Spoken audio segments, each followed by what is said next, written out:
SPLC busted last night by the FBI and the DOJ in one of the biggest anti-left-wing, anti-corruption in our government stories that we've seen in a long time. It's not getting enough coverage.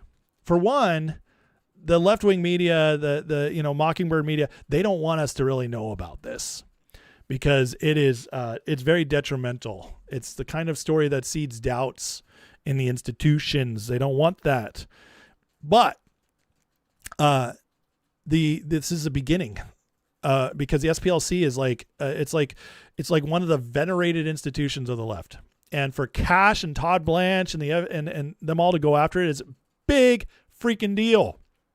It's also not everybody knows about it because it's like USAID.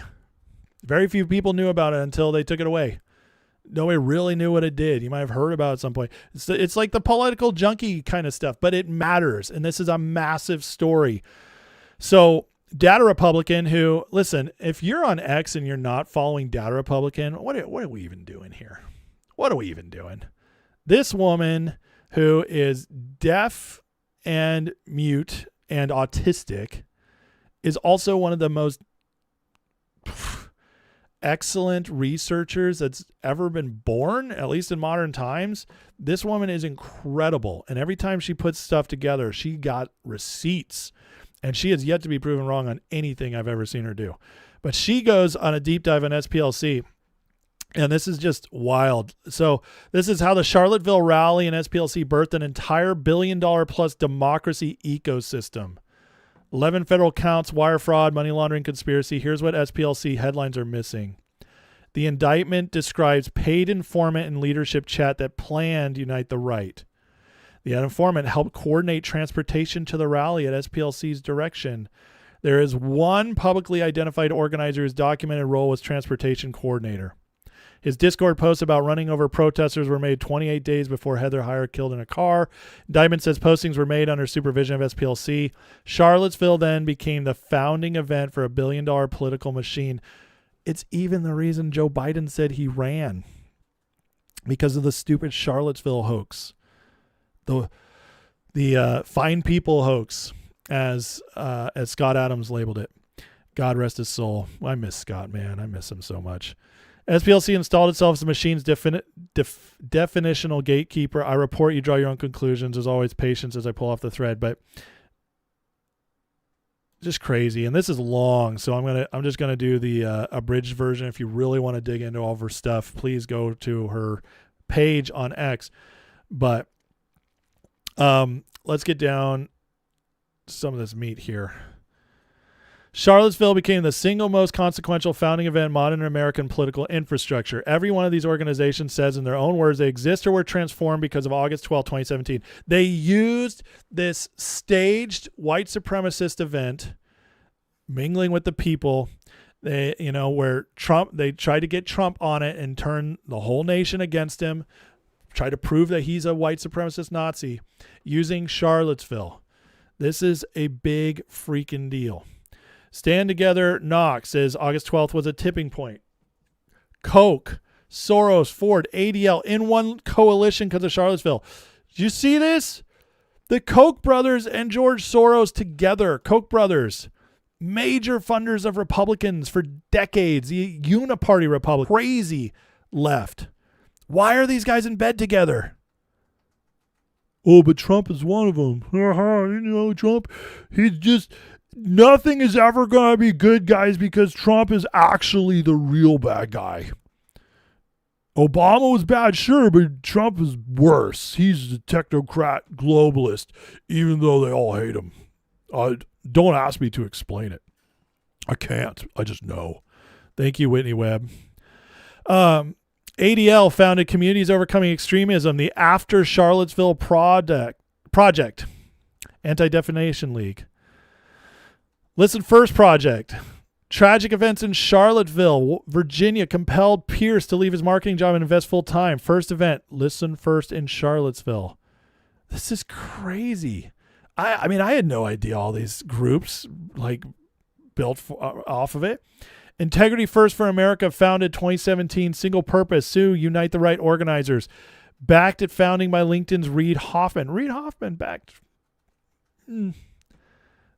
Buddies with Epstein. Creator of LinkedIn. One of the biggest guys in the tech world. If you wanted a startup in the 2000s, you went to Reid Hoffman. He was the guy who got you off the ground. He helped you out. All over Silicon Valley. Also, one of the worst ties or deepest ties to Epstein, along with Bill Gates and a few others. And this is the guy who hates Donald Trump. Oh, but Donald Trump a technocrat. Then why is Mr. Technocrat himself anti-Trump? Because you're retarded. Sorry, but it's true. Retards everywhere. Watch out. Wound down, one event, one lawsuit, one entire organization. UVA Democracy Initiative, now Karsh Institute, $12.9 million for 17 donors. Direct response to the white supremacist attacks in Charlottesville. This is all, and SPLC started all this. All that traces back to one event. Oops. Then in September 22, Biden held United We Stand Summit. Merrick Garland launched on the Unite Against Hate same day. 3 days before the summit, SPLC wrote a letter to Susan Rice. Susan Rice, one of the architects of Obama, asking to define the terms of our goals of our continued collaboration.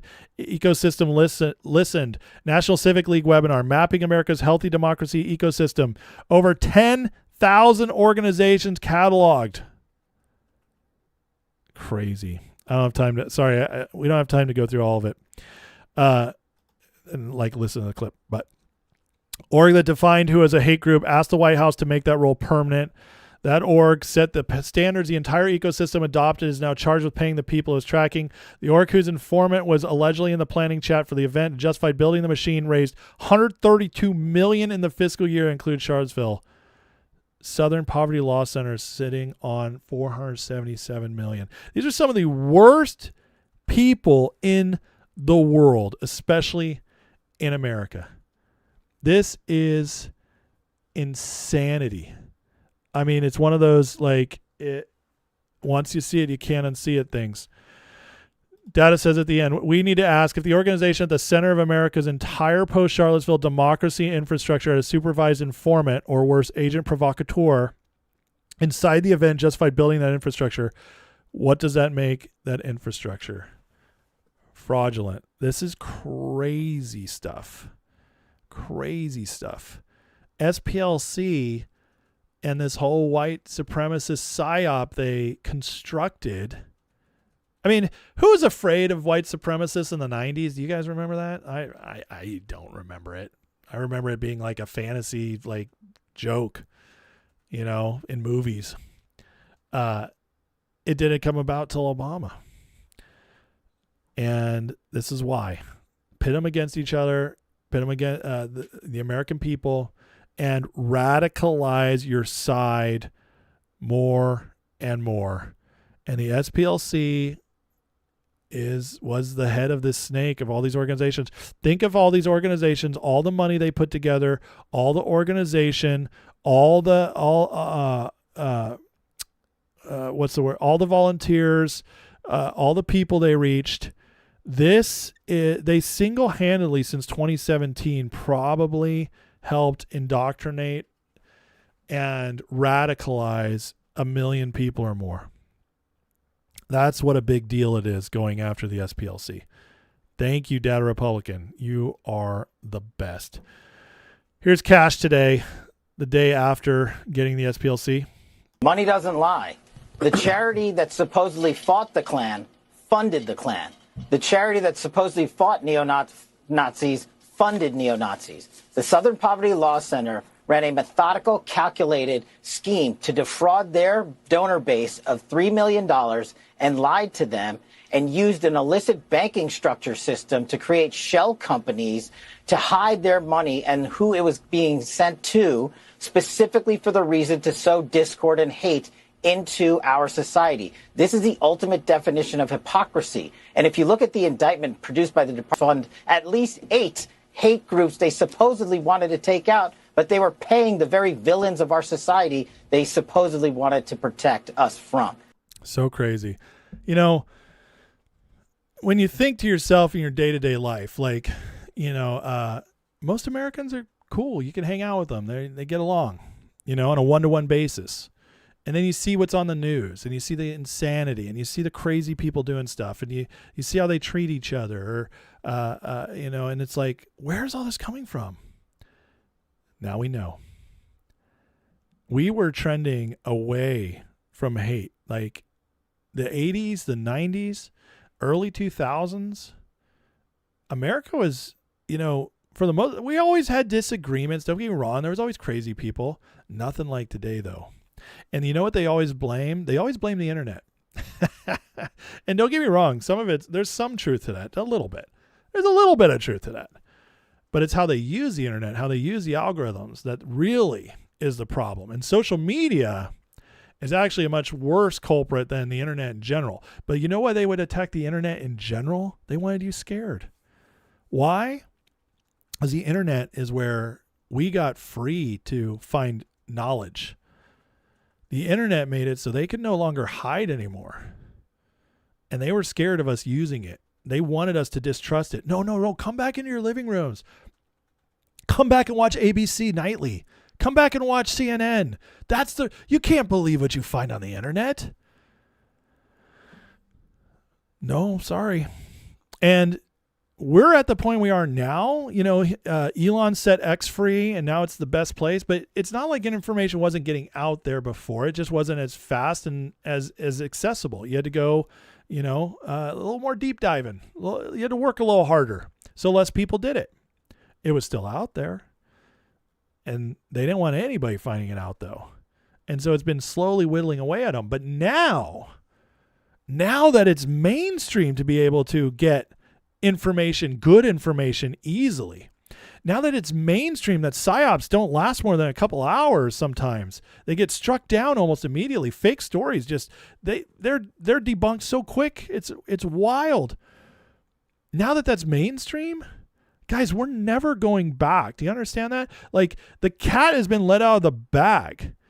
Pandora's box has been opened for the deep state. The people now have access to real information, and we won't let them take it away from us. It's over. That's not going to happen again. They might try. And if we'd had Kamala, they would have tried harder than ever.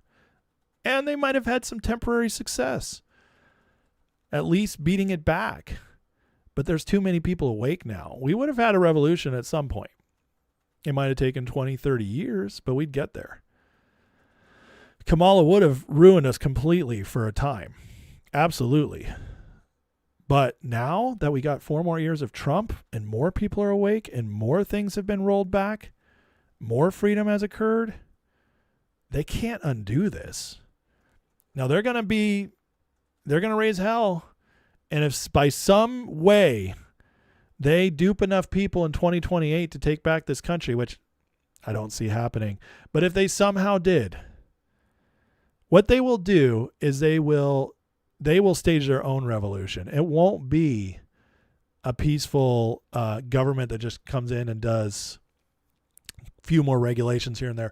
They won't go back to the way where they were building it slow, because they can't do that anymore. Too many people are awake. It will be an obliteration. It will be just authoritarianism.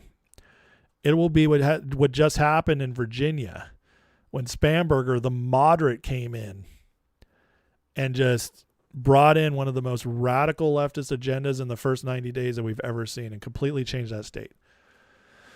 That's what'll happen, but nationwide and at a deeper level. James Carville's already told us.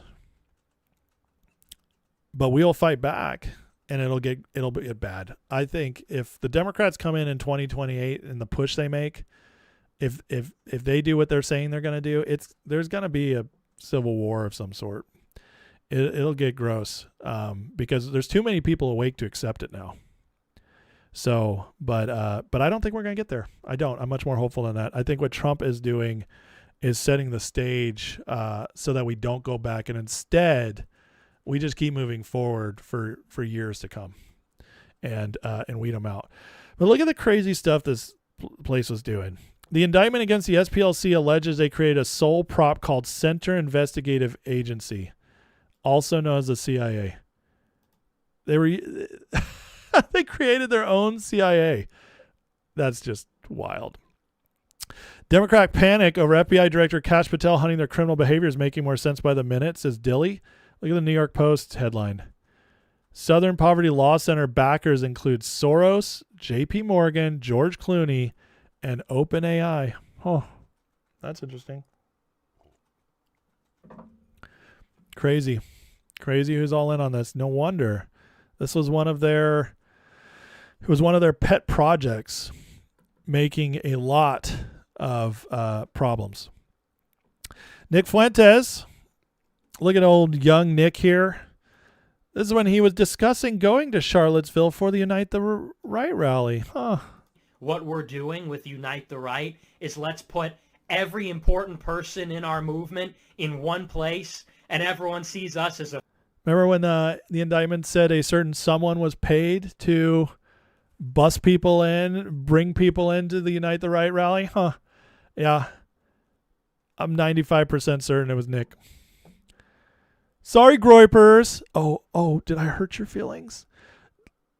This means the entire Groyper movement is a lie.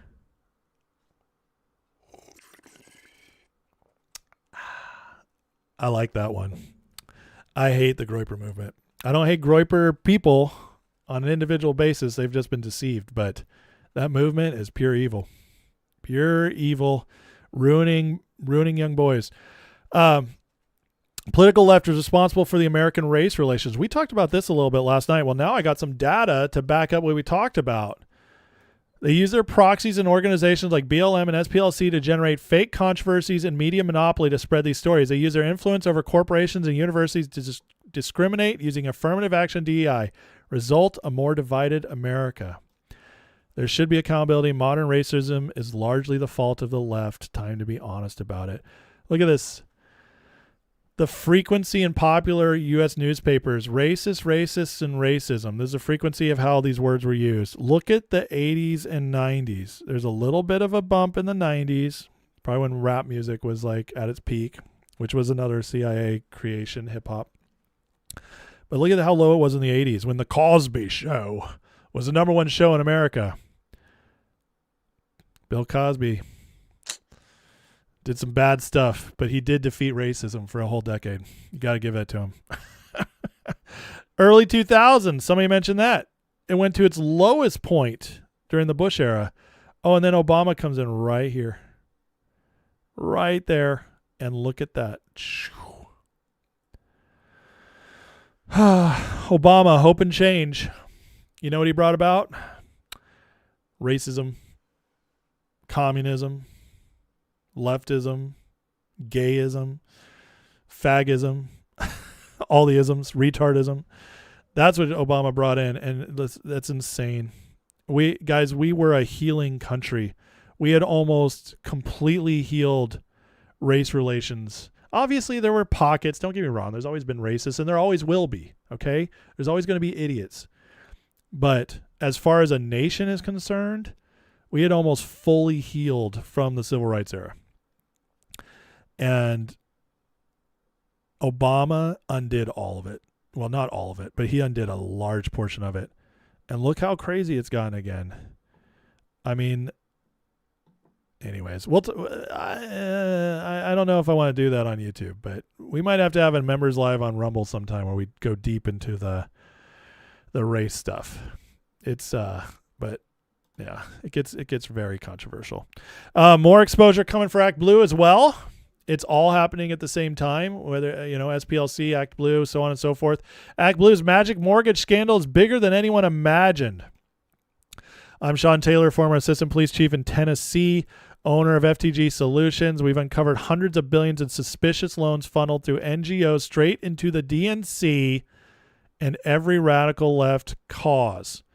Prime example, former ActBlue CEO Regina Wallace-Jones secured $67 million in mortgages on a single home assessed under $1 million.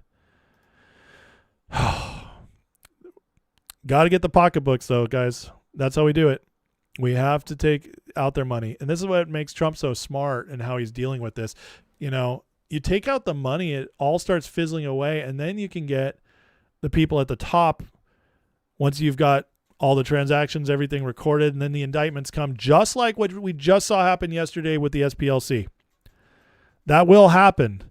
But before that, you start draining up the funds. And it starts killing the organizations, killing their reach, just like with USAID. There's a lot that's changed since we dried that up. And it's going to only continue. So now we know why they went after Kash. The Atlantic ran a defamatory hit piece on FBI director, and the owner of the Atlantic is obsessed with the SPLC. You don't say. You know, love the SPLC? Laureen Powell Jobs, who owns the Atlantic through her philanthropy. She learned of the work of the Southern Poverty Law Center and dipped into her savings to send a cashier's check of $20. She got a form thank you letter back. They'd write to me a couple times a year. Oh, yeah, you know what else about her? She's friends with Ghislaine Maxwell. You can't make this stuff up, guys. This is crazy. That's how they're all connected. It always ties together. It's the craziest freaking thing.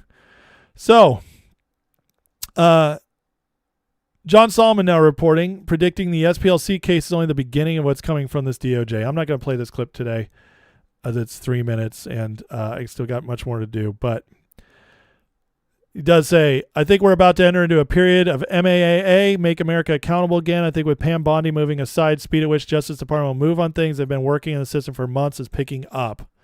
In the summer and fall, we're going to talk a lot more about a case called Operation Round River, goal to neutralize anyone who would dare suggest there was corrupt relationship between Joe, Hunter Biden, and the Ukrainian government. All the people I've talked to in government think that Round River may be the most jaw-dropping of the 4 codename investigations targeted Trump and his followers. Whew. I'm ready. I'm ready for some exposure, folks. I'm excited. The Democrats now are going full after Kash, though, because of the Atlantic piece, which tells me they're really scared about what's coming. In this, they signed a letter, a probe of Kash Patel. These glimpses of your relationship to alcohol would be alarming to see in an FBI agent. It's shocking in an FBI director. Nobody's seen it with alcohol. It was just a hit piece. House Democrats launched a probe of Kash, asking Kash to complete a 10-question alcohol use disorders ID test. Nice probe. Hey, fill out this form. Don't you lie. These people are so stupid. And yet, there's a bunch of Democrats somewhere cheering this on. Good job, guys. Go get them. Chuck Schumer is going all out. I think Chucky's scared. If Kash Patel wants to keep partying, he can do it somewhere else, but he must resign from the FBI immediately. My God. These people are pathetic. Another one. Kash Patel must be fired or forced to resign now. Because Michael Schmidt is parroting the lies about Kash and his girlfriend. These people are stupid, man. They're so pathetic. They're stupid but clever. And the problem is, again, we now have X, the easy information, access to the real information. It's just so easy to debunk this all now that they no longer get anybody over. This is all playing to their base all the time. That's what politics has become. Play to your base all the time. You don't have to get anything done. You just have to keep them there, keep them crazy until you maybe get back into power and can make moves. But this is absolutely pathetic. So